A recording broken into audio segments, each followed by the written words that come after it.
1장 18절에서 22절까지 한 목소리로 읽어보겠습니다. 다 같이 시작. 이른 아침에 성으로 들어오실 때에 시장하신지라 길가에서 한 무화과 나무를 보시고 그리로 가사 잎사귀 밖에 아무것도 찾지 못하시고 나무에게 이르시되 이제부터 영원토록 내가 열매들 맺지 못하리라 하시니 무화과 나무가 곧 마른지라 제자들이 보고 이상히 여겨 이르되 무화과 나무가 어찌하여 곧 말랐나이까. 예수께서 대답하여 이르시되 내가 진실로 너희에게 이르노니 만일 너희가 믿음이 있고 의심하지 아니하면 이 무화과 나무에게 된 이런 일만 할 뿐 아니라 이 산더러 들려 바다에 던져지라 하여도 될 것이요 너희가 기도할 때 무엇이든지 믿고 구하는 것은 다 받으리라 하시니라. 아멘. 자, 오늘 또 질문해 보겠습니다. 여러분 마음속으로 한번 생각해 보십시오. 만일 어떤 사람이 자신의 죽음을 눈앞에 둔 상황에서 누군가에게 어떤 말을 한다면 그 사람의 심정은 어떠할까요? 반대로 죽음을 앞둔 사람이 한 말을 듣고 있는 사람은 어떤 심정을 갖게 될까요? 여러 가지로 표현할 수 있을 것 같습니다. 그러나 말하는 사람은 엄청난 절박감, 간절함을 갖게 될 것이고 그 죽음을 앞둔 사람이 한 말을 듣는 사람은 엄청난 무게감을 가질 것 같습니다. 그래서 사람들은 자기 가족들이나 친구들이나 주변 사람들이 죽기 전에 하는 유언을 가볍게 다루지 않습니다. 엄청나게 무게 있게 다룹니다. 그렇다면 만왕의 왕이신 예수님이 십자가에 죽기 전에 하신 말씀이라면 우리가 그것을 얼마나 소중하게 다루어야 할지를 생각하지 않을 수가 없습니다. 예수님은 정확히 십자가에 못 박혀 죽기 4, 5일 전에 세상과 자신을 따르는 제자들을 향해서 유언 같은 말씀을 하셨습니다. 여기 4, 5일이라고 하는 것은 어떤 학자들은 예수님이 목요일에 십자가에서 죽었다라고 주장을 합니다. 우리는 보편적으로 금요일에 돌아가신 걸로 알고 있습니다. 그래서 4, 5일이라고 말한 것입니다. 그것도 단순한 워딩을 통해서만 말하지 않고 독특한 행동을 통해서 말씀했습니다. 그냥 말로 해도 됩니다. 예수님이 권세자이기 때문에. 근데 예수님이 말로만 하지 않고 독특한 이상한 기이한 행동을 통해서 말씀하셨습니다. 그 행동들이 무엇입니까? 이미 우리가 마태복음을 읽어왔듯이 첫째로는 나귀를 타고 예루살렘에 입성하셨습니다. 그 후에 예루살렘 성전에 들어가서 성전 이방인의 뜰에서 장사하는 장사꾼들을 다 내쫓았더라 그렇게 되어 있습니다. 지난주도 말씀드렸습니다. 아니 예수님이 백마 흰 말을 타고 예루살렘에 입성을 해도 예루살렘 사람들이 감동을 받을까 말까 하는데 아주 초라한 나귀 새끼를 타고 예루살렘에 입성했다는 것은 자신의 행위를 통해 가지고 이 세상에 엄청난 메시지를 전달하는 거죠. 그게 뭐죠? 나는 세상을 정복하러 온 자가 아니라 세상을 구원하기 위해서 섬기러 오셨다는 것을 그 행위를 통해서 시위한 거죠. 데몬스트레이션 한 것입니다. 일명 성전을 청결케 한 사건은 인간이 종교적 탐욕과 종교적 외식 속에 빠져 있을 때 그것을 깨뜨리고 성전의 본래 기능인 하나님을 진실하게 예배하는 그것을 위해서 그런 행동을 하셨던 것입니다. 근데 이 행동으로 멈추지 않았다고 되어 있어요. 오늘 본문에 보면 예수님이 또 하나의 아주 특이한 행동을 했다고 소개되어 있습니다. 그것이 뭐였죠? 무화과 나무를 저주해서 그 나무가 완전히 곧 말라버렸다고 되어 있어요. 이 병행 본문인 마가복음을 보게 되면 예수님이 저주를 하시자 그 무화과 나무 뿌리까지 말랐더라 그렇게 되어 있습니다. 자, 그러면 질문해 봐야 되죠. 왜 그런 독특한 행동들을 계속 하셨냐 하는 것이에요. 자신의 죽음이 지금 4, 5일밖에 안 남았어요. 4, 5일 후면 반드시 필연적으로 안한케 운명적으로 십자가에서 못 박혀 죽임을 당해야 되는데 왜 그런 아주 독특한 행동들을 하셨냐는 거죠. 그건 지난주에 소개했듯이 그냥 단순한 행동이 아니라 내가 바로 구약의 선지자들이 예언한 메시아라는 것을 웅변적으로 시해한 것이죠. 두 번째 이유는 영적 소경과 기머거리인 이 세상과 자신을 따르는 사람들의 깨닫고 하나님을 바로 섬기도록 큰 소리로 말하는 방식입니다. 다시 말하면 그런 특이한 방식을 통해서 말씀을 선포함으로 영적 소경, 영적 기머거리들을 깨닫게 하는 방식이었습니다. 그런데 이러한 방식은 정확하게 예수님만 사용한 것이 아니었습니다. 구약의 선지자들이 사용한 방식이었습니다. 구약의 선지자들도 영적 기머거리인 이스라엘, 영적 봉사인 이스라엘을 깨닫게 하기 위해서 아주 특이한 행동들을 했더라 소개되어 있습니다. 그걸 다 소개할 수 없는데 세 사람만 소개하면, 첫째는 이사야입니다. 이사야는 이스라엘 백성들이 하나님이 계속 경고를 보냈습니다. 너희는 이방 나라들을 의지하지 말고 나 여호와만 의지해라라고 하는데도 자꾸만 그 당시의 패권 국가인 애굽을 자꾸만 의지하는 것입니다. 우리가 애굽을 의지해야지 우리가 살 수 있지 않겠냐 이래서 자꾸 하나님을 버리고 애굽을 의지하게 될 때에 하나님이 이사야를 통해 가지고 내가 이스라엘이 의지하는 애굽을 내가 멸망시킬 것이다. 그런데 그 확실한 증거 중에 하나를 보여주기 위한 방식이 뭐냐? 너는 3년 동안 네이키드 상태로 살아라 그랬습니다. 물론 속옷을 입었을 것으로 추정은 하지만 겉옷을 완전히 벗어버린 채 알몸 상태로 너는 살아가라는 것입니다. 여러분, 그것을 본 이스라엘 백성은 무슨 생각을 했겠어요? 최소한 이사야가 하나님의 선지자라고 알고 있던 그들이, 아니 왜 선지자가 저런 미친 짓을 하지? 왜 선지자가 저런 정신없는 짓을 하지? 이걸 통해 가지고 깨닫게 한 거죠. 무엇을? 이스라엘, 너희가 하나님의 경고를 무시한다면 너희들은 앞으로 이스라엘 나라가 이렇게 벌거벗은 것처럼 될 것이라는 것을 말씀한 거죠. 두 번째로는 에스겔입니다. 에스겔 시대에도 이스라엘이 풍전등하의 위기 속에 처해 있다가 결국 나라가 망해버린 것을 에스겔이 다루는데, 하나님이 어느 날 에스겔에게 말합니다. 너는 앞으로 1년간 인분, 사람의 똥을 가지고 음식을 만들어 먹으라는 거예요. 아니, 사람의 똥을 불태워서 그것으로 음식을 불 피워서 조리해서 먹으라는 거예요. 여러분, 한번 생각해 봅시다. 그냥 짐승의 똥을 말려가지고 불을 피워도 냄새가 고약합니다. 우리 알잖아요. 몽골이나 제주도나 우리 어렸을 때도 그렇게 했는데, 근데 여러분, 사람의 똥을 가지고 말려서 불을 피우면 그 역한 냄새가 얼마나 강하겠어요? 그러니까 에스겔이 깜짝 놀란 거예요. 아니, 그런 거는 부정한 방식이 어떻게 선지자인 내가 그렇게 할 수 있습니까? 하니까 하나님이, 그래 그럼 좋다, 인부는 내가 취소하겠다. 그러면 내가 가축의 똥을 가지고 1년 동안 너는 음식을 끓여 먹으라 라고 한 거죠. 나가서 40일간 한쪽으로만 누우라 그랬습니다. 너는 앞으로 잠을 자거나 오침을 할 때에 40일 동안 한쪽으로만 누우라 그랬습니다. 여러분, 왜 그랬겠어요? 엄청난 데몬스트레이션이죠. 하나님의 선지자가 왜 이러한 행동을 하게 하는가? 그걸 통해 가지고 그 시대의 영적 소경들의 눈을 열고 영적 기머거리들의 귀를 열게 하는데 목적이 있었던 것이죠. 여러분들이 잘 아는 호세아 선지자, 여러분, 선지자가 도저히 해서는 안 된 일을 한 거죠. 뭐지요? 자기 음란한 부인을 몇 번씩 가서 다시 사오고 다시 사오는 일을 했습니다. 이건 이스라엘 역사에서는 도저히 있을 수 없는 일입니다. 어떻게 하나님의 선지자가 음란한 여인을 다시 사오고 다시 사올 수 있냐는 것입니다. 여러분, 그건 호세아는 하나님이요, 음란한 고멜은 하나님께 저항하는 이스라엘인 것을 보여주는 상징적 행위였던 것이죠.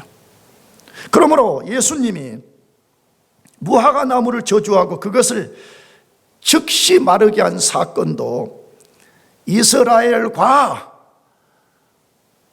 제자들과 오늘 예수님을 믿는다는 우리 자신들과 영적인 소경과 기머거린 이 세상을 향해서 강력한 방식으로 말씀하고 있는 것입니다. 그러면 왜 무화과 나무를 저주하셨을까요? 첫째로는 하나님이 원하시는 참 열매를 맺으라는 것입니다. 이걸 부정형으로 말하면 하나님이 원하는 참 열매를 너희가 맺지 않는다면 너희들은 무화과 나무처럼 될 것이라는 것이에요. 긍정형으로 말하면 누가 원하는 열매를 맺으라고요? 하나님이 원하는, 우리 자신이 인정하는 열매가 아니에요. 하나님이 인정하는 참 열매를 맺으라고 이 사건을 행하신 것입니다. 예수님이 무화과 나무를 저주한 배경은 정확히 무엇입니까? 21장 18절에서 19절을 읽어봅시다. 이른 아침에 성으로 들어오실 때에 시장하신지라 길가에서 한 무화과 나무를 보시고 그리로 가사 잎사귀 밖에 아무것도 찾지 못하시고 나무에게 이르시되 이제부터 영원토록 내가 열매를 맺지 못하리라 하시니 무화과 나무가 곧 마른지라 이렇게 되어 있습니다. 마태복음 21장에서부터 부활 전까지는 예수님이 십자가에 달려 죽으시기 일주일 전 사건을 기록해 놓은 것입니다. 21장은 정확하게 말하면 이제 예수님이 자신이 죽음을 앞두고 예루살렘에 올라가서 행한 일들을 소개한 것입니다. 그래서 그 행적을 보면 먼저 예수님이 주일에 예루살렘에 올라갔다가 저녁 때 예루살렘에서 한 1.6km 떨어져 있는 베다니로 돌아가셔서 하룻밤을 보내셨습니다. 월요일 이른 아침에 의도적으로 예루살렘으로 돌아오셨더라 그렇게 되어 있습니다. 여기 의도적이라는 것은 우리 성경은 그것이 분명하게 드러나지 않아 있지만 원문 성경에 여기 들어오실 때, 들어오실 이 단어는 예수님이 의도성을 가지고 베다니에서 다시 예루살렘으로 돌아왔다는 것을 소개하고 있습니다. 그러면 예수님이 예루살렘에 들어오실 때 무슨 일 했다고 되어 있습니까? 시장했더라 그렇게 되어 있습니다. 여러분 참 이것도 우리가 그냥 성경을 내가 자주 말하지만 그냥 너무 쉽게 읽어서는 안 됩니다. 그냥 시장했는갑다, 그냥 무화과 나무를 저주했는갑다. 여러분 그러면 성경은 우리에게 아무것도 말하지 않습니다. 그래서 기독교는 묵상의 종교요, 기독교는 질문의 종교라고 자꾸 그렇게 말하는 게 거기에 있는 거예요. 성경을 통해서만 하나님이 자신을 계시하시는데 자꾸 성경에 깊은 묵상과 질문이 필요한 거죠. 근데 시장하다는 이 단어가 왜 우리의 발목을 잡는 거예요? 여러분이 시장하신 그분이 누구예요? 그분은 우리 같은 이런 땅에서 죄악된 인간이 아닙니다. 그분은 만왕의 왕이시고 우주 만물을 창조한 하나님이십니다. 믿습니까? 여러분 진짜 예수님이 하나님이신 것을 믿어요? 진짜요? 왜 아멘이 없어요? 예수님이 진짜 하나님인 것을 믿어요? 그거 없으니까 맨날 예수님 그러면 그냥 뭐 이스라엘의 종교 지도자로서 그냥 우리 필요할 때 뭐 잠깐 와가지고 기도 좀 들어주고 뭐 어디 뭐 이렇게 몸이 좀 안 좋냐, 마음이 좀 괴롭냐, 그냥 평강이나 주는 그런 단순한 인간으로만 생각한다 이거예요. 그렇지가 않습니다. 그분은 죄 없는 인간일 뿐만 아니라 제2 위격을 가진 하나님입니다. 그분이 히브리서 1장에 보면 만물을 창조하셨고 지금도 그의 말씀으로 만물을 붙들고 계신다고 말합니다. 자주 말하지만 뭐 오바마, 트럼프, 바이든 그런 인간들 수억 명을 갖다가 묶어놔도 대적할 수 없는 영광 중에 계신 하나님입니다. 근데 그분이 지금 시장하셨더라 그렇게 되어 있습니다. 여기서 굉장히 암시하는 바가 많겠죠. 전날 베다니로 돌아가서 내가 생각에는 아마 어디 노숙을 하셨을 가능성이 많아요. 만일에 여관에 잤거나 어느 좋은 집에 가서 잤다면 분명히 아침을 공개받고 잡수시고 배부르게 돌아오셨을 거 아니에요. 시장하셨더라. 만왕의 왕이 시장하셨더라. 그래서 길가에 있는 한 무화과 나무 곁에 가서 뭔가 무화과가 있는가 허기를 좀 채워보려고 찾았으나 발견하지 못했더라. 그래서 예수님이 그 열매 없는 무화과 나무를 저주하자 그 나무가 즉시 말랐더라 그렇게 되어 있습니다. 그런데 이 사건을 소개하는 병행 본문인 마가복음을 보게 되면 마가는 예수님 무화과를 찾으신 때를 뭐라고 표현했냐고 하면 이렇게 표현했어요. 무화과 때가 아님이라 이렇게 되어 있어요. 11장 13절 하반절에 예수님이 무화과가 좀 달렸나 하고 찾아보는 그때는 무슨 때가 아니라고요? 무화과 때가 아니라. 자, 그렇다면 우리가 이제 질문을 던져봐야 되는 거죠. 아니, 무화과 때가 아닌데 가가지고 무화과가 없다고 무화과를 저주하면 예수님이 좀 정신병자 아닌가 이런 생각이 들잖아요.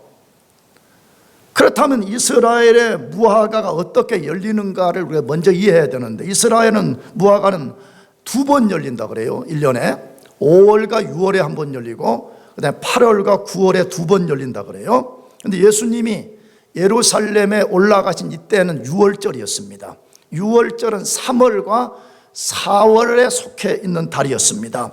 그러므로 예수님이 무화과를 찾았다는 것은 예수님도 다 아시는 거예요. 이스라엘에서 30년을 살았는데 무화과가 언제 열리는지 모르겠어요? 그래서 예수님 가서 잎이 무상한 무화과 나무를 찾은 것은 의도적이었다는 것이에요. 어떤 상징적 행위를 나타내기 위함이었음을 우리가 알아차야 되는 것입니다. 그럼 무엇에 대한 상징적 행위였을까요? 잎만 무성하고 열매 없는 이스라엘에 대한 경고와 저주였습니다. 잘 들어야 됩니다. 먼저 무화과 나무를 저주한 것은 이스라엘에 대한 경고였어요. 나가서 이스라엘을 저주한 것이죠. 왜 그렇죠? 이스라엘은 구약 성경에 2 나무에 비유되었습니다. 하나는 포도나무고 하나는 무화과 나무에 비유되었습니다. 하나님이 애굽 땅에서 포로되어 있던 이스라엘 백성들을 가나안 땅으로 옮겨오는 이 모든 과정을 한마디로 함축해서 뭐라고 표현했냐 그러면 애굽 땅에서 옮겨 심은 포도나무 이렇게 표현했어요. 그것을 가장 잘 보여주는 대표적인 성경이 시편 80편 8절인데 거기 한번 읽어보겠습니다. 주께서 한 포도나무를 애굽에서 가져다가 열방을 쫓아내시고 이를 심으셨나이다. 그 80장은 하나님의 구속사를 보여주는 거거든요. 이스라엘 백성을 어떻게 가나안 땅에 심으시고 하나님이 그들에게 기대한 것이 무엇인가를 소개하는 것인데, 주께서 한 포도나무를 애굽에서 가져다가 열방을 쫓아내시고 가나안 족속을 쫓아낸 걸 말하죠. 그리고 그 포도나무를 가나안 땅에 심었더라. 그러면 당연히 주인이 뭘 기대하겠어요? 좋은 포도를 기대할 거 아니에요. 좋은 포도가 열리는 것을 기대한 것처럼 이스라엘 백성들이 하나님이 원하는 진정한 삶을 원하셨습니다. 그런데 이스라엘 백성은 이스라엘 긴 역사 속에서 끝내 열매를 맺지 못했습니다. 그들은 하나님을 잘 섬기는 것처럼 보였지만 그들은 끝내 하나님을 실망시키고 우리가 알지만 그 땅에서 토하여 내침을 당했습니다. 그것을 잘 보여주는 것이 지난주에 읽었던 성전 사건이었습니다. 성전 사건을 마가는 오히려 이걸 반대로 썼거든요. 무화과 나무 사건을 먼저 말하고 성전 사건을 다음에 기록했어요. 그런데 마태는 주제배를 통해서 어떤 하나님의 뜻을 전달하기 위해서 성전 사건을 먼저 소개하고 그 다음에 오늘 무화과 나무 사건을 소개한 것이에요. 이스라엘 백성은 성전을 통해서 자신들이 지금 어떤 영적 정체성을 갖고 있는지를 극명하게 보여준 사건이었습니다. 그 성전의 모습이 뭐였어요? 이스라엘 백성들은 정해진 절기가 되면 성전에 올라와서 부지런히 돈을 로마 돈에서 히브리 돈으로 바꾸었고 짐승으로 제사를 드렸지만 하나님을 기쁘시게 한 것이 아니었습니다. 그들은 자기 자신들을 기쁘게 하고 돌아갔습니다. 종교적 가책, 양심의 가책을 짓누르는 거예요. 혹시 여러분 중에서 그런 분들 안 계세요? 내가 주일에 교회 안 가면 양심의 가책 때문에 이걸 짓누르기 위해서 와서 사인하고 가는 것. 나 오늘 예배했어. 나 오늘 주일 지켰어. 이렇게 하면서 자기 양심의 가책을 짓누르는 그러한 신앙생활을 하고 있지 않아요? 만일에 여러분과 제가 그렇다면 우리는 시대가 바뀌었고 예배 방식만 바꾸었지 과거 이스라엘 백성들과 다를 바가 하나도 없는 것입니다. 이스라엘의 백성들의 영적인 것을 이끄는 제사장들은 탐욕적이었고 백성들은 형식적이었습니다. 겉모습은 매우 경건해 보였지만 종교적 부패 속에 있었습니다. 그것을 예수님이 한마디로 지금 너희들은 열매 없는 잎사귀만 무성한 무화과 나무 같다라고 하신 것입니다. 그래서 예수님이 무화과 나무를 저주하면서 이스라엘의 심판을 경고한 것입니다. 그런데 이스라엘 백성은 그 경고를 무시했습니다. 경고를 무시하게 될 때 하나님이 AD 70년에 로마의 티토스 장군을 보내가지고 티토스 장군이 이끄는 로마 군대가 이스라엘 전부를 다 진멸시켰습니다. 요세푸스의 역사를 읽어보게 되면 이스라엘을 완전히 진멸시켰습니다. 그러나 마지막 하나 남은 예루살렘 성벽과 성전, 이것을 오랜 동안의 치열한 대치 끝에 분노가 하늘 끝까지 다다른 로마 군병들이 해자를 쌓아가지고 예루살렘 성벽을 무너뜨리고 분노한 그들이 성전에 불을 지르고 성전을 완전히 파괴시키고 나라를 멸망시켜버렸습니다. 자, 그러면 우리 자신에게 질문 던져봅시다. 우리는 어떻습니까? 여러분은 어떻습니까? 나는 어떻습니까? 우리는 어떻습니까? 진짜로 하나님이 인정하는 열매를 맺고 있습니까? 나 자신이 옳다고 하는 거 말고 말이에요. 아니 다른 사람이 잘한다 그거 말고 말이에요. 하나님이 기뻐하시는 열매를 맺고 있냐는 것이에요. 열매는 증거를 말합니다. 성경에서 열매는 성경에서 증거라고 말해요. 나는 하나님의 자녀된 진짜 증거를 드러내고 있냐는 것이에요. 내가 지난주에 말씀드렸죠. 예수님 당시에 이스라엘 백성들이 짐승을 가지고 성전에 제사를 드린 열심과 오늘 많은 그리스도인들의 열심을 비교해보면 오늘 그리스도인들 절대 그 사람들 따라갈 수 없습니다. 말했잖아요. 나는 우리 집에 여기서가 4kg가 안 되거든요. 4kg 좀 되나? 4kg 좀 넘나? 만일에 우리가 구약시대라고 해봅시다. 내가 오늘 제사를 드리려면 우리 집에서 흠없는 염소나 양 한 마리를 선택하고 그걸 내가 여기까지 끌고 와야 돼요. 차 타고 와도 힘들다고 막 아이고 죽겠다고 소리하잖아요. 염소와 양을 6km 떨어진 데서 여기까지 끌고 온다고 한번 생각을 했어요. 예수님 당시에 이스라엘 백성들의 열심을 우리가 과연 넘어설 수 있을까 하는 것이에요. 그들은 굉장한 열심이 있었습니다. 그러나 하나님은 인정하지 않았습니다.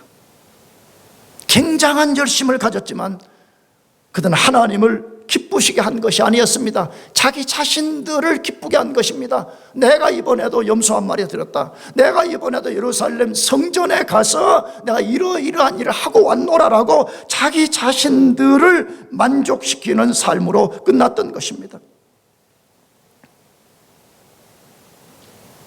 굉장히 엄중한 질문이죠.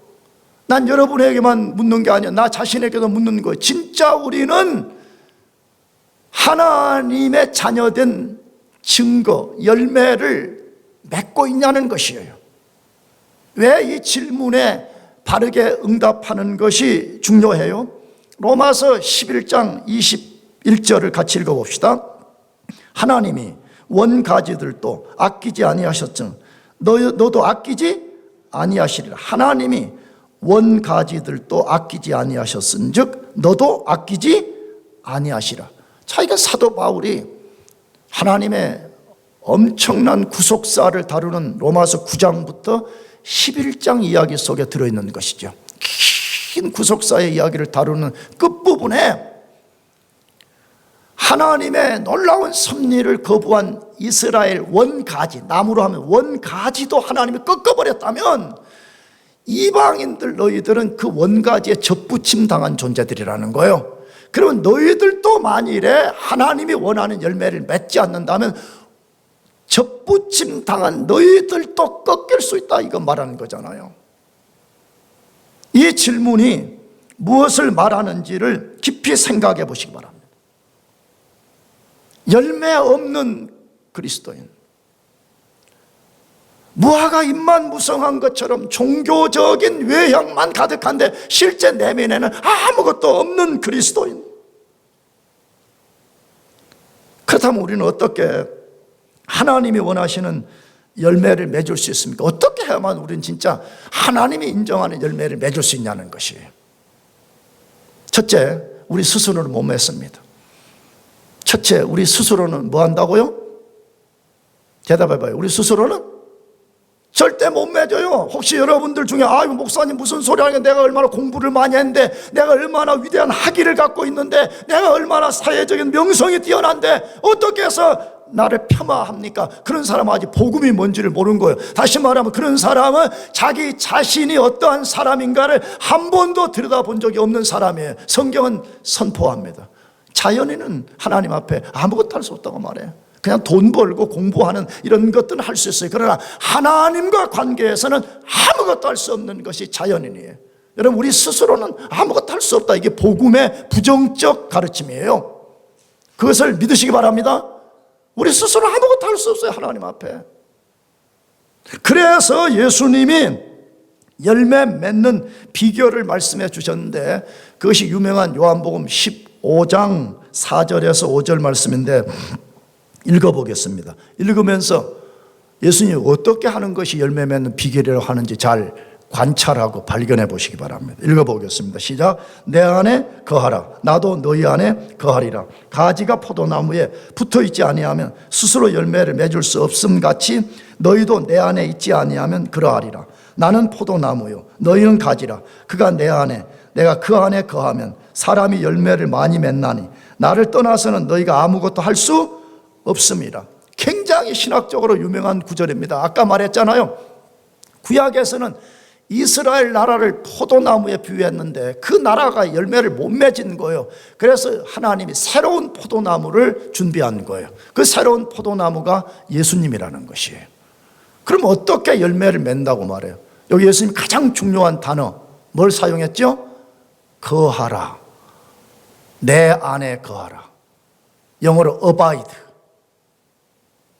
내 안에 거할 때만이 너희들이 열매 맺을 수 있다는 거죠. 자, 그러면 내 안에 거한다는 이 말이 뭐예요? 먼저는 예수님을 자신의 구주로 믿고 성령으로 본 어게인 돼서 예수 그리스도와 영적인 연합을 먼저 만들어내야 됩니다. 이게 없이는 아무도 열매를 맺을 수가 없어요. 자, 예수님을 구주로 믿고 예수님과 연합이 돼야 돼, 먼저는요. 근데 이렇게 한다고 자동적으로 열매를 맺는다라고 말하지 않아요. 그러면 그 이후에 또 하나의 넥스트 우리의 원리가 하나 필요한데, 내 안에 거하는 것이 뭐냐, 이걸 예수님이 15장 10절에서 알려주셨어요. 15장 10절 읽어보겠습니다. 시작. 내가 아버지의 계명을 지켜 그의 사랑 안에 거하는 것 같이 너희도 내 계명을 지키면 내 사랑 안에 뭐하리라? 거하리라라고 되어 있습니다. 예수님 안에 거할 때만이 우리가 하나님이 원하시는 열매를 맺을 수 있는데, 예수님 안에 거하는 원리가 뭐냐라고 말할 때 내 계명을 지키면이라고 말했어요. 눈에 보이지 않는 예수님, 손으로 만질 수 없는 예수님, 우리가 그릴 수 없는 예수 그리스도 안에 우리가 어떻게 거하느냐? 그것은 예수님의 영원한 진리의 말씀에 우리가 순종할 때만 거하게 되고, 그럴 때만이 하나님이 원하시는 열매를 맺을 수 있다고 되어 있어요. 그러므로 예수 믿는 우리들, 혹시 열매 맺기를 사모하는 여러분들이 반드시 주의 말씀 안에 거해야 됩니다. 아멘. 말씀 안에 거하지 않으면 안 되는 거예요. 내가 지난번에도 말씀드렸잖아요. 우리가 자꾸 성경을 신앙의 제일 원리로 삼아야 된다고 하는 것은, 이 성경 자체를 섬기려고 그런 게 아니에요. 이것이 하나님이 아니잖아요. 이걸 우상처럼 우리가 섬기려는 것이 아니에요. 왜 이걸 제1된 원리로 삼는 거예요? 우리가 이 말씀 안에 우리가 순종하게 될 때만이 우리는 예수님 안에 거하게 되고, 그럴 때만이 우리가 절로 열매를 맺고 하나님이 인정하는 삶을 살게 된다는 것이. 난 진짜 여러분들이 그렇게 되기를 원해요. 저 자신도요. 내가 자꾸 저 나이를 이야기해서 미안해요. 근데 그 이야기를 한 것은 무슨 뭐 나이 많이 먹을 자랑이 아니잖아요. 내가 이제 올해 60이 됐는데 이야기를 자꾸 젊은 여러분들이 하는 이유는 뭐냐 하면, 나도 여러분 같은 나이가 있었다니까. 나도 지금 마음은 난 20대 같아 진짜. 왜 웃어요? 혜진이? 혜진이도 그렇다고? 맞아요. 내가 우리 혜진 자매 나이를 알거든요. 개인 프라이버시를 안 밝힐 뿐이지. 나 뒤를 막 계속 따라와 지금 혜진 자매가. 안식년 왔다 그래. 처음 만나자마자 혜진 올해 몇 살이야? 내가 물어봤다고. 왜냐면 하도 옛날부터 친해가지고 둘이 막. 지금 교수님 사모님인데 내가 사모님 부르자 혜진 막 이렇게 부르는. 예전에 굉장히 젊을 때 왔거든요 막.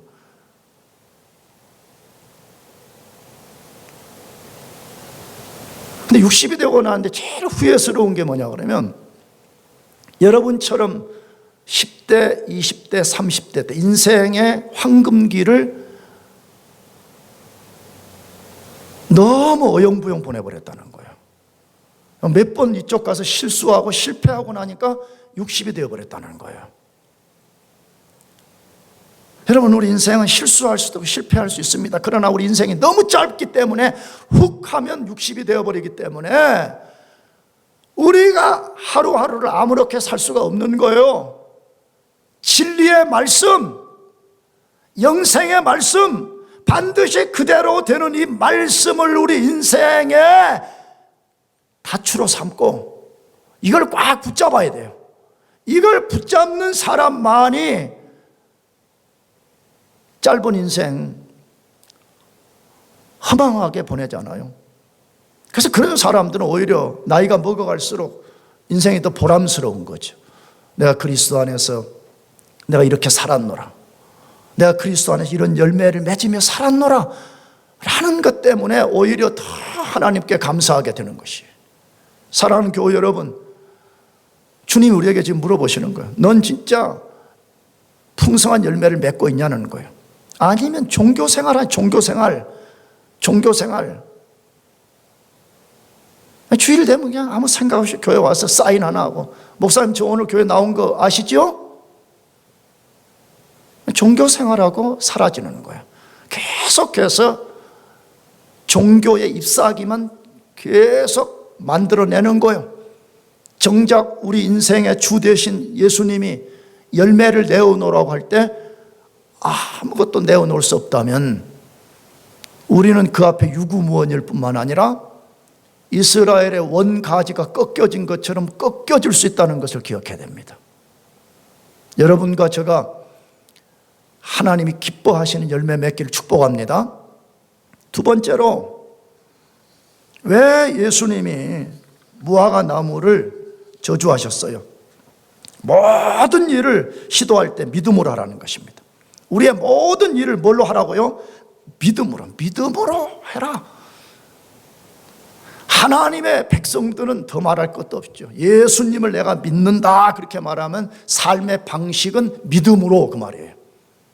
나 예수님 믿습니다 그러면 당신의 가치관과 삶의 방식은 뭐요? 그러면 저는 믿음으로 삽니다. 이게 유일한 대답과 원리가 돼야 된다 그 말입니다. 예수님 무화과 나무를 저주하실 때 나무가 곧 말랐습니다. 그것을 본 제자들이 이상하게 여겼다 그렇게 돼 있어요. 참 놀랍죠. 그것을 본 제자들이 이상하게 여겼고 어찌하여 그렇게 될 수 있냐라고 물었다 이렇게 되어 있어요. 여러분, 제자들이 그렇게 물었다는 것은 제자들의 지금 무엇을 보여주는 것이에요? 그들은 그때까지도 예수님이 어떤 분이신지를 잘 몰랐다는 것을 드러내는 거죠. 그들은 최소 3년 넘게 예수님을 따라다녔고 그분이 일으킨 수많은 기적을 보았고, 심지어 그들이 예수님의 힘입어서 기적을 일으킨 적도 있었습니다. 그러나 그들은 예수님을 잘 몰랐던 것입니다. 그래서 제자들이 그렇게 물은 거예요. 예수님 무화과나무를 저주해서 무화과나무가 마르니까 어떻게 이런 일이 일어날 수가 있지? 어떻게 사람이 이런 일을 할 수 있지? 라고 물었던 것입니다. 그들의 물음에 대해서 예수님이 말씀하셨습니다. 그게 21절 말씀인데 21절 읽어보겠습니다. 시작. 예수께서 대답하여 이르시되 내가 진실로 너희에게 이르노니 만일 너희가 믿음이 있고 의심하지 아니하면 이 무화과 나무에게 된 이런 일만 할 뿐 아니라 이 산더러 들려 바다에 던져지라 하여도 될 것이요 라고 했습니다. 무엇을 말씀합니까? 너희들이 만일에 어떤 것도 의심하지 않고 믿음으로 시도한다면 무화과 나무를 마르게 한 사건뿐만 아니라 그것과 비교할 수 없는 더 큰 일, 다시 말하면 이 큰 산을 바다로 옮길 수 있다, 이렇게 말씀한 거죠. 그 산은, 바다는 뭐죠? 예수님 당시에는 지금 시온산이에요. 예루살렘과 예루살렘 성전이 있는 시온산을 저 지중해로도 너희들이 옮길 수 있다, 이렇게 말씀하시는 것이죠. 제자들의 믿음 없음과 믿음 없음으로 나오는 어리석은 질문을 사용해서 믿음으로 산다는 것이 뭔가 하는 것을 설명한 것이죠. 자, 그러면 질문해 봅시다. 우리가 진짜 의심 없이 믿음을 갖고 행하면 문자적으로 큰 산을 옮길 수 있냐 하는 거예요. 진짜로 저 니타니 산 마운틴 같은 것을 우리가 산아 옮겨져라 그렇게 저것을 뭐 대서양이나 태평양으로 옮길 수 있냐 하는 것입니다. 정확히 말해서 아닙니다. 기독교 2000년 역사에서 어떤 사람이 믿음으로 큰 산을 옮겼다는 말은 들어본 적도 없고 기록도 없습니다. 그러면 예수님이 그렇게 말씀하신 의도는 무엇입니까? 너희들이 의심치 않고 믿음으로 한다면 이 큰 산을 옮길 수 있을 것이라고 하는 이 말씀의 의도는 뭐냐 하는 것이, 과장법 사용한 거죠. 뭘 사용했다고요? 과장법. 여러분들이 꼭 그것도 기억해요. 자꾸 성경을 공부하지 않고 이상한 방식으로 신앙생활하는 사람들이 너무 많아. 하나님이 자신의 계시를 문학적 양식을 통해서 우리들에게 전달했다면 우리가 정확하게 문학적 양식이라는 방식으로 해석을 해야 되잖아요. 예를 들어서 영어를 우리가 읽어낸다 그러면 영어에 문법이 없이는 영어가 안 읽어지는 거잖아요. 그럼 성경에 쉽게 말하면 문법이라는 문학 양식이 있는데 이거 이해가 없으니까 진짜 그럼 우리가 저기 니타니 산 저것도 그냥 우리가 명령만 하면 옮겨질 거, 이렇게 기독교 맹신과 기독교 무당 종교처럼 사는 사람들이 많아. 그런 거 이야기하는 거 아니잖아요. 괜히 잘 있는 산을 왜 옮겨요? 그럼 뭐예요?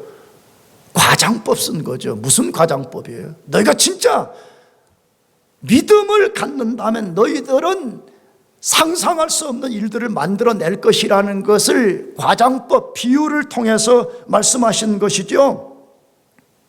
여러분, 제자들의 반응과 예수님의 말씀을 보면 그거 알 수 있잖아요. 뭘 알 수 있어요? 아까도 말씀드렸지만 제자들은 예수님을 3년 6개월 따라다녔어요. 그 예수님이 공생애가 보통 3년이라고 그렇게 말하는데 3년 6개월이거든요. 정확하게는. 3년 6개월이나 따라다녔는데 뭘 보여줘요? 예수님 막연히 따라다닌다고 믿음 생기는 거? 아니다. 그거 알려주는 거죠. 바꿔놓으면 무슨 말이에요? 그냥 교회 그냥 주일만 되면 막연하게 왔다 갔다 한다고 믿음 생기는 거 절대 아니다, 그 말이에요. 내가 그래서 14년 전부터 모태신앙들을 좀 공격했거든요. 혹시 여러분 여기 모태신앙들 있으면 언짢아하지 마시기 바랍니다. 내 의도는 뭐냐? 모태신앙이 굉장히 중요해요. 진짜 중요한데 모태신앙을 자기 의로 삼는 사람들이 많아. 모태신앙이 자기의 신앙 공로인 것처럼 말한 사람이 있어. 여러분, 그런 사람들은 망하는 거예요. 내가 그래서 모태신앙 의지하지 말라 그러니까 이 대학부 애들이 또 내 이론을 이해하지 못해가지고 뭐라고 잘못 소문을 내냐고 하면 우리 목사님은 모태신앙들을 싫어한다 이렇게 소문을 내버렸어. 싫어하지 않습니다. 나도 우리 저 큰아들 있지만 어렸을 때부터 신앙생활 잘해라, 곁길로 가지 말아라, 얼마나 내가 많이 했다고요. 여러분, 모태신앙이 어떤 면에서 좋은 거예요? 그 사람이 진짜 본어교인 되고 그 사람이 진짜 예수 그리스도를 자신의 인격적으로 구주로 영접하고 로드십을 인정하고 디사이플십을 가지고 예수 그리스도를 따라갈 때 모태신앙이 좋은 거 아니에요? 아멘? 왜 아멘이 또 약해요? 아멘? 그러니까 그런 거 안 하면서 모태신앙입니다 그러면 말 그대로 누군가가 말할 때 아무것도 못해가 모태신앙이야. 그렇지? 아무것도 뭐 한다고? 교회도 못 섬겨. 뭐 좀 아무것도 못해 그게 모태신앙 아니야. 제자들이 3년 6개월 따라다닌다고 자동으로 믿음이 생긴 거 아니다. 이거 보여주는 거잖아요. 나가서 뭐죠? 예수님이 일으키는 기적을 많이 본다고 믿음이 생기는 것도 아니라 그거 보여주는 거 아니에요? 이스라엘 종교 지도자들과 백성들처럼 화려한 종교 모습을 가지고 있다고 믿음이 자동적으로 생기는 것도 아니다. 그거 말하라는 거잖아요. 그럼 무슨 말하는 거예요? 오직 믿음으로 시도할 때만이 그런 역사를 일으킬 수 있다는 것이, 믿음으로 행할 때만 하나님의 역사를 만들어낼 수 있다는 것이. 그러면 질문해 봐야 되죠. 믿음으로 산다는 것은 뭘 말하냐 이거예요. 믿음으로 내가 어떤 걸 시도한다는 말은 무슨 말이냐는 것이.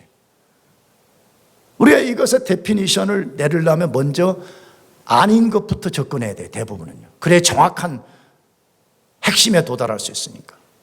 뭐죠? 자기 자신 의지하는 거 아니에요.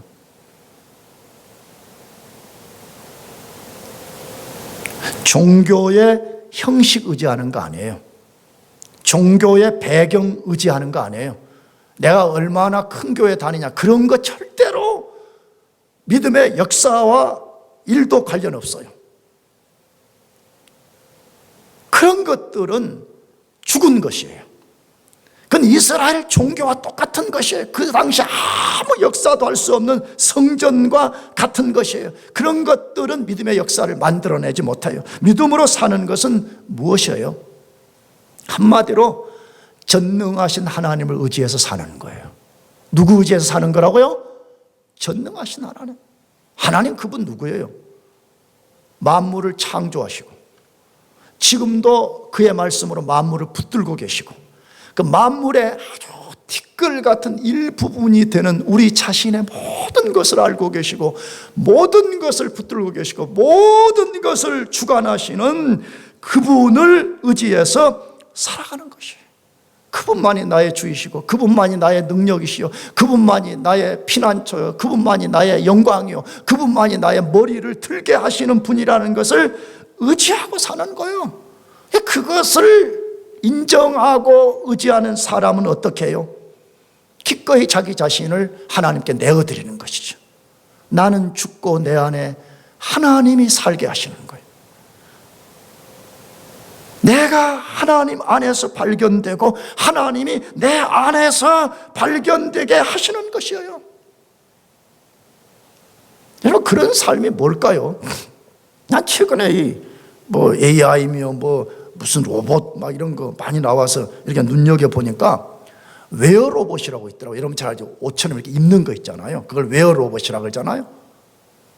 그냥 로봇을 이렇게 옷처럼 입는 거잖아요. 그거 입으면 어떻게 되죠? 핸디캡을 가져서 걷지도 못하는 사람들이 로봇의 힘을 이용해서 걷게 되고 자기 힘으로는 60km, 100km 나가는 박스 하나도 낑낑거리면 못 들어. 웨어 로봇을 입으면 어떻게 하죠? 거뜬하게 들 뿐만 아니라 심지어 200km까지 들어요. 나는 그걸 보면서 믿음으로 사는 게 이거구나. 믿음으로 사는 것은 하나님을 의지해서 사는 것이고 하나님이 내 삶 속에 주되게 하시는 것인데 웨어 로봇을 입는 것 같구나. 하나님이라는 로봇을 내가 입는 거예요. 그래서 하나님의 힘과 하나님의 능력으로서 사는 것을 믿음으로 사는 것이라 그렇게 말하는 것이에요. 그렇게 하면 제자들이 이상히 여겼던 그런 것들이 이상하게 여겨지지 않는다는 거예요. 좀 과장해서 기적이 평범한 사건이 되는 것처럼 여겨질 수 있다는 것이에요. 어떻게 해서 그것이 가능해요? 그것을 이미 마태복음에 예수님 말씀하셨잖아요. 어디에서?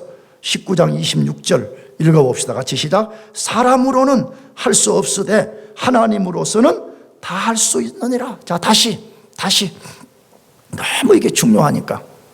다시 시작. 사람으로는 할 수 없으되 하나님으로서는 다 할 수 있느니라. 여러분, 하나님이 하시지 못할 일이 어디에 있겠어요? 그래서 지금 죽음을 4일 앞에 둔 예수님이 데몬스트레이션 하는 거죠. 뭐라고? 너희 언제까지 죽은 종교를 의지하고 죽은 삶을 살래? 이제 그거 중단하고 믿음으로 살아봐라. 전능하신 하나님 의지해서 살아봐라. 능치 못하심이 없는 하나님 의지하고 살아봐라. 모든 것을 다 할 수 있는 그분 의지하고 살아. 이것 때문에 이 사건을 일으킨 거잖아요. 사랑하는 교회 여러분, 믿음으로 삽시다. 아멘? 믿음으로 해봐요. 믿음으로.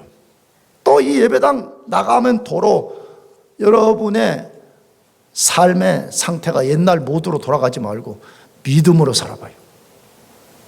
마지막 세 번째, 왜 무화과 나무 저주하셨어요? 믿음으로 기도하고 하나님의 응답을 확신하라고 그렇게 하신 것입니다. 믿음으로 살고 믿음으로 기도하라, 그 말이죠. 이건 사실은 엄밀하게 말하면 분리될 수 없는 거예요. 동전의 양면과 같은 것이고, 실제 이 문맥에도 보게 되면 지금 믿음을 소개하는 내용이 끝까지 가보게 되면 기도와 연결되어 있거든요. 그리고 변화산 사건 아래에서 일어난 9명의 제자들 사건에서도 믿음과 기도는 동전의 양면과 같은 것이라고 말했기 때문에 이걸 분리시킬 수 없는 것이에요. 그러나 우리는 오늘 분리시켜서 설명해 보려고 그래요. 예수님 믿음으로 사는 놀라운 약속을 주셨습니다. 그 후에 또 한 가지를 더 말씀하셨는데 그게 22절입니다. 22절 마지막으로 읽어봅시다. 시작. 너희가 기도할 때에 무엇이든지 믿고 구하는 것은 다 받으리라 하시니라. 너희가 기도할 때 무엇이든지 믿고 구하는 것은 다 받으리라. 약속입니다. 엄청난 약속을 하셨습니다. 다시 제가 읽어보면 뭐라고요? 기도할 때에 무엇이든지 믿고 구하는 것은 다 받으리라 그렇게 했습니다. 이 말씀은 꼭 돈 많은 부자가 가난한 사람에게 백지수표를 하나 주면서 야, 너 필요한 거 여기 숫자 너 마음대로 써, 꼭 그렇게 느껴집니다. 물론 예수님의 기도 응답의 약속은 백지수표와 완전히 다른 것입니다. 과거에 선배들이 그냥 기도 응답은 백지수표와 같은 거야 그러면 또 신학자들이 막 비판하고, 야, 어떻게 예수님의 기도가 백지수표냐고 막 저항해서, 나도 막 젊었을 때 굉장히 비판적이었거든요. 나도 신학할 때. 분명하게 예수님의 기도 응답의 약속은 백지수표는 아닙니다. 그런데 꼭 백지수표를 주시는 것 같아. 왜? 너희 다 받을 것이다 라고 말씀했기 때문에 백지수표와 같습니다. 그러면 다시 질문해 봅시다. 왜 자기 죽음을 4일, 5일 앞둔 시점에서 이 독특한 행위를 통해서 기도를 말씀하고 기도 응답을 약속했냐 하는 것입니다. 다시 죽은 종교 의지하지 말라는 것입니다. 입으로 말해봐요. 무슨 종교 의지하지 말라고요? 죽은 종교 생활, 죽은 종교를 의지하고 죽은 인생 살지 말라, 이거 아니에요. 왜 그래요? 지금 이 거대한 성전에 올라가서 예수님이 이런 사건을 베푼 이유가 뭐예요? 이스라엘 백성들의 종교 형태는 외적으로는 굉장히 거창했습니다. 경건했습니다. 사람들의 종교적 욕구를 충분히 충족시킬 수 있는 종교 형태를 갖고 있었습니다. 신약 학자들의 연구에 의하면 이스라엘에 3대 절기가 있었다고 제가 몇 주 전에 설교했죠. 그런데 그중에 가장 큰 절기가 6월절이었는데 6월절에는 이스라엘 전역에서 약 200만 명이 순례자로 참여했을 거로 추정해요. 200만 명이. 여러분, 예루살렘 난 가보지는 않았지만 예루살렘에 200만 명이 몰려들었다고 한번 상상을 해봅시다. 우리는 그런 상황을 본 적이 없으니까 간접 경험, 저 아랍인들, 이슬람 교도들이 자기들의 종교적 절기에 메카에 모여가지고 수백만 명들이 운집해서 어떤 모습을 띠는 것을 상상할 수 있습니다. 어떤 현상이 벌어졌을까요? 200만 명이 모인 예루살렘에 어떤 현상이 벌어졌을까요? 엄청난 군중과 분위기 자체에 취해버렸을 것입니다. 술 마시러 온 사람들이 아니잖아요. 무슨 댄싱 대회 온 사람들이 아니잖아요. 하나님께 제사를 드리겠다고 200만 명이 올라왔어요. 예루살렘 전체가 짐승을 태우는 냄새로 가득하고 향을 피우는 냄새로 가득했습니다. 사람들이 종교적 상태에 빠져서 자기 자신이 지금 이런 속에 있다는 자체가 굉장히 경건한 것이고 하나님이 나에게 복을 주신다라고 생각했을 것입니다. 충분히 그럴 수 있습니다. 내가 자주 말씀드리죠. 큰 교회가 나쁜 것도 아니고요. 반대로 작은 교회가 옳다는 것도 절대로 아닙니다. 그러나 또 하나 큰 교회라고 반드시 좋은 것도 아닙니다. 한국 교인들은 좀 이상한 것 같은데요. 작은 교회는 하나님이 안 계신다고 생각해요. 큰 교회만 하나님이 계신다고 생각해. 여러분, 내가 두 양비론을 말했잖아요. 큰 교회라고 나쁜 것도 아니고 반대로 작은 교회라고 옳은 것도 아니고 이거 이야기했으니까 오해 없이요. 여러분, 기독교 2000년 역사에 누미니즘이라는 게 있어요. 신학론 누미니즘. 누미니즘이 뭐죠? 고대 중세의 캐톨릭인들이 하나님을 잘못 이해해가지고 우리 인간이 하나님의 말씀과 성령의 역사로서 하나님이 얼마나 거룩하고 광대하신 분인가 그걸 깨닫고 내가 그 앞에 겸손해지는 것이 아니고 거대한 건물 속으로 들어가게 만드는 거예요. 베드로 성당, 바울 성당, 무슨 성당, 그 앞에 들어가면 어떻게 되죠? 건물이 너무 휘황찬란하고 너무 웅장해 보이고 경건해 보이니까 나도 모르는 사이에 그 앞에서 내가 아주 작은 인간으로 느껴지는 거예요. 그걸 누미니즘이라고 그래요. 이 누미니즘의 결정적 문제는 뭐죠? 그 상황과 그 분위기를 떠나면 그 상황과 분위기가 그 사람에게 아무런 영향을 못 준다는 것이에요. 아무런 영향을 못 주고 그 사람은 다시 죽은 종교 형태를 띠고 사는 사람에 불과하게 된다는 것이에요. 그래서 예수님이 죽은 종교 의지하지 말라는 것이에요. 죽은 종교 의지하고 죽은 삶 살지 말라 이거잖아요. 하나님과 친밀한 교통을 통해서 그분의 은총으로 살아가라는 것이에요.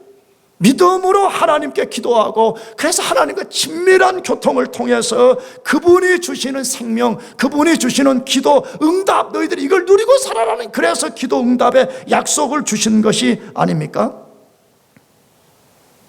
그렇다면 우리는 마땅히 기도의 삶의 우선순위를 두어야 됩니다.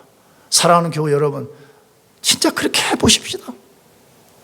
왜 예수님이 엄청난 기도응답의 약속을 주셨는데 여러분 왜 기도회라는 은혜의 수단을 업신여겨버려요? 나 여러분을 야단치려고 그런 게 아니에요. 이 절박함 때문에 그러는 것이에요. 그 거대한 외적 종교 형태를 예수님이 부정해버리고 너희들이 하나님 앞에서 은혜를 깊이 경험하는 방식은 기도를 통해서 된다라고 예수님 말씀했는데 우리는 그걸 업신여긴다 이 말이에요. 우리는 예수 그리스도의 약속을 헛되게 만들어 버린다 이 말이에요. 그러면 안 되는 거 아니에요? 그것 자체가 죄인 거예요. 그래서 사무엘이 말한 거 아니에요? 나는 기도에 쉬는 죄를 범하지 않는다. 내가 지난주에 말했잖아요. 대부분의 사람들은 기도는 내 필요한 거 때만 잠깐 나와서 그거 주세요라고 하는 게 기도라고 여긴다 이거예요. 나 직장 주세요. 나 돈 주세요. 나 뭐 주세요. 이것만 기도. 그러니까 그거 필요 없으면 기도 안 한다 이거예요. 성경 아니라고 말하는 거죠. 오직 예수 그리스도의 이름으로 살아계신 하나님과 친밀한 교통 속에 나아가게 하는 것이 기도라고 그렇게 말하는 것이죠. 그러면서 예수님이 뭐라고요? 너희가 믿음으로 기도한다면 다 받을 것이라 그렇게 말하죠. 사실은 저는 이걸 조금 더 의심하지 않습니다. 그럼 목사님 당신은 그 기도해서 100% 다 받았으면 예, 다 받았습니다. 아, 교만합니다. 교만이 아닙니다. 여러분 기도 응답의 내용을 이해해야 됩니다. 내가 자주 말씀드렸죠. 어떤 때는 하나님이 우리가 기도하는 것이 하나님 뜻에 맞을 때 예스예요. 바로 당장 그냥 예스로 우리에게 줘버려요. 근데 어떤 때는 노라고 있어요. 노 아니라고. 아니다 이거잖아요. 우리가 자녀들 키워보면 알잖아요. 자녀들이 무엇인가를 요구해요. 아빠 권총 하나 사주세요. 뭐 하려고? 사람 쏴 죽이게요. 그래 잘했다. 두자로 살아. 그럼 멍청이 같은 부모가 어디에 있어요? 그러면 어떻게 해요? 노! 네버 네버. 하나님도 그것을 줬을 때에 우리가 불행해진다면 노라고 하나님이 선언하는 거 아니에요? 세 번째는 뭐예요? 아나더 웨이를 보여주는 거잖아요. 나는 이것이 최선이라고 하나님께 구했는데 하나님이 보실 때 장 목사야, 이 길은 최선이 아니야. 내가 보여주는 길이 최선이야. 아나더 웨이를 보여주는 것이. 마지막은 뭐죠? 웨이팅. 기다리라는 것이에요. 내 때가 될 때까지 기다리라는 것이에요. 그러므로 예수 그리스도의 이름으로 하나님께 기도하는 것은 다 응답됩니다. 믿으시기 바랍니다. 단 하나도 응답되지 않는 게 없어요. 만약 우리 잘못 기도하면 성령님이 잘못 기도한 것을 깨닫게 만들어줘요. 그러므로 우리가 예수 그리스도가 우리에게 약속한 이 기도와 기도 응답을 확신하고 기도해야 됩니다. 이 시대는 그 어떤 때보다, 어느 시대의 크리스천들보다 더 많이 기도해야 되는 때에 와 있지 않아요? 왜 그래요? 이 시대가 지금 심상치 않아요. 그래서 내가 읽은 성경에 의하면 예수님 초림부터 재림까지 종말 기간인데 이 종말에 지금 와 있는 것 같아요. 내가 보기에는. 그렇다면 우리가 예수 그리스도의 다시 오심을 기다리면서 준비하면서 기도해야 되지 않겠습니까? 이 시대 종교적 상황 때문에도 더더욱 기도해야 됩니다. 이 시대의 종교적 상황은 입만 무성한 무화과 나무 같습니다. 굉장한 멋진 찬양팀이 있습니다. 교회마다 그냥 멋진 교회들이 구성되어 있습니다. 난 다시 말해요. 그런 교회를 비판하거나 잘못되었다고 말하는 것이 아닙니다. 그러나 진짜 거기에 하나님이 주 되심으로 역사하고 있냐는 것이에요. 정말 우리는 입만 무성한 무화과 나무가 아니라 진짜 비록 작지만 하나님이 기뻐하시는 열매를 맺고 있는가 하는 것입니다. 여러분 기억해야 됩니다. 우리는 지금 엄청나게 큰 영적 싸움 속에 있습니다. 무슨 싸움이죠 그것이? 세상 조류, 세상 문화에 우리가 그냥 이렇게 속절없이 떠밀려 가다가 인생을 마칠 것인가? 아니면 우리는 믿음과 기도를 통해서 하나님을 의지함으로써 이 거대한 세속적 조류와 문화를 우리가 맞서서 우리가 살 것인가? 이 싸움 가운데 있는 거잖아요. 전자를 의지하는 사람들은 일시적으로 잘 되는 것처럼 보이지만 그런 사람 다 죽은 사람이고 그런 사람들은 다 멸망에 처하게 될 것입니다. 그러나 후자를 취하는 사람들은 반드시 살게 됩니다. 후자를 취하는 사람들은 반드시 살게 돼. 왜? 예수님이 그것을 약속했기 때문에 그렇습니다. 사랑하는 교회 여러분, 열매를 맺는 삶을 삽시다. 믿음으로 살아봅시다. 깨어서 믿음으로 기도함으로 하나님으로 사는 여러분들 되시기를 축복합니다. 기도하겠습니다.